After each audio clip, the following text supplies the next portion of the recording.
Hi everybody at FirefighterNation.com. I'm Nick. Welcome to my 9/11 Where Was I video blog.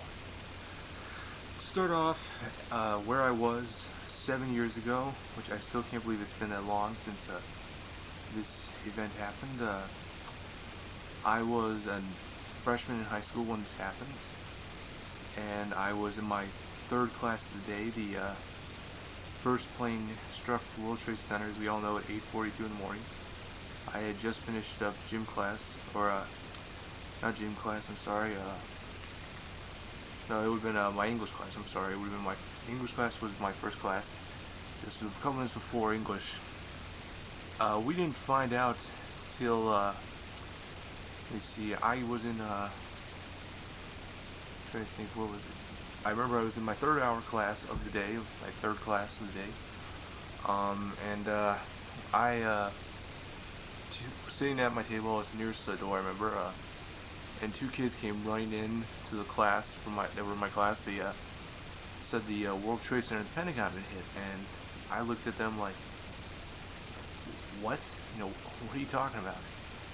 So, our teacher ran, turned on the TV, and sure enough, we saw, right there, we saw World Trade Center Tower 1, but actually, we saw, smoke coming out of it, a large gaping hole.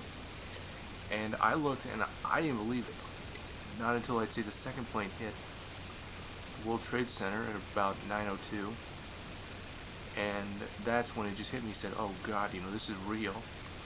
And I knew right away because I've always, like I said, like I've told everybody before, I'm a family of a long-serving line of firefighters, and I knew right away this is going to be, there's going to be 2 5 alarms at this fire, and I knew there were going to be, crews going in, and my teacher knew that I was probably the person that always loved, firefighting. So when the towers came down, I just couldn't believe it. The other thing was that I actually have 3 cousins. They live now in my town, thankfully. They used to live in New York. One of my cousins, she was a producer for ABC, and they actually lived in New York City. They were on the Upper West Side, if I recall. So and my cousin, she normally loved to rollerblade down to the World Trade Center, I guess. And that day she was going to rollerblade down. She was about ready to leave, I guess. She would have made it down, I guess, about when the first plane hit. And so she couldn't find her water bottle, so she pretty much, she kept looking for it. She had the TV on, and my cousin, he was about 1, I think, when this happened. So she couldn't, finally she found her water bottle, she got filled up, and then she looked at the TV, and she saw, that there had been a plane that hit the World Trade Center. And so, of course, her ABC called her up and said, we need you down here. And my concern all the way back here in Michigan was, when I saw this and I thought right, my cousins, I said, oh God, I gotta get back, I thought to myself, I gotta get back home. I want to go back. I was thinking to myself, should I go back home? Should I just, get up in front of, should I just get up in class and say, look, I have some cousins. They live in New York. I don't know how far they are from the World Trade Center. I want to get home. I want to call them. Of course, I know that would have been possible as the phone lines were overloaded. 3 days later, on September 14th, if I recall, September 13th or the 14th, we got an email or a call from my aunt, who's my cousin's mom. My cousin lives in New York, saying, hey, they're all right. Everyone's fine. They were nowhere near the World Trade Center.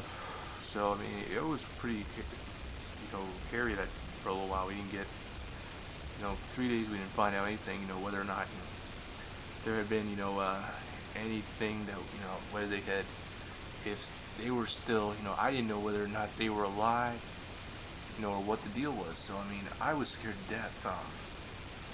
So I mean, like I said, I was glad that my cousins are alive today to tell me this. And I'll tell you, I mean, it's like that I'm just glad, and I thank the members of the New York City Fire Department, of New York City, like I said, New York Police, NYPD, also the Emergency Services Unit,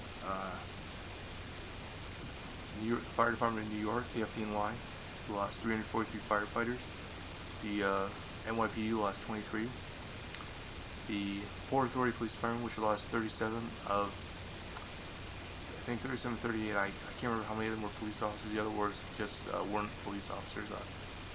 And of course, a lot of us know that the story of, we've all seen the movie World Trade Center, which portrays Will Jimeno and John McLaughlin survival of who were trapped in the World Trade Center when where they lost Chris Amoroso, Dominic Pezzulo, who survived the initial collapse of the first tower and was trapped along with officers McLaughlin and Jimeno, but was later killed after the second tower came down.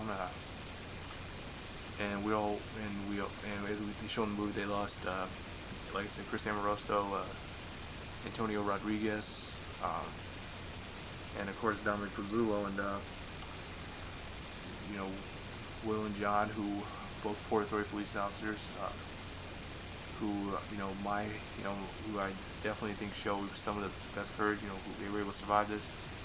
They would be able to, it took a while for them to go home to their families. As we all know, that everybody was worried, that day, we didn't know what was going on, we had, like I said, a lot of concerns, or, like family members, some of us that here, we're definitely, we're firefighters. I know I read some of the letters on Where Were You?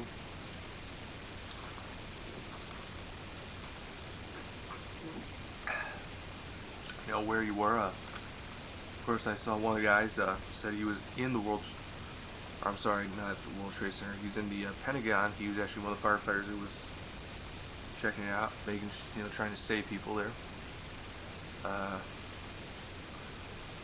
Another guy said, if I recall, he said he was in the rubble at the World Trade Center. I think if I read him correctly, which I think he said was trapped in the rubble, I guess temporarily. So I'm assuming that he was with Captain Jay Jonas of Ladder 6, and as a lot of us saw on one of the TV show documentaries about,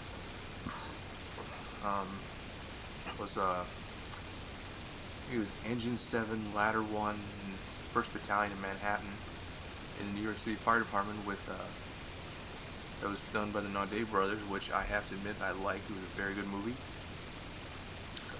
or excuse me, a good documentary. So there's going to be a part 2 to this, since I have a lot more stories.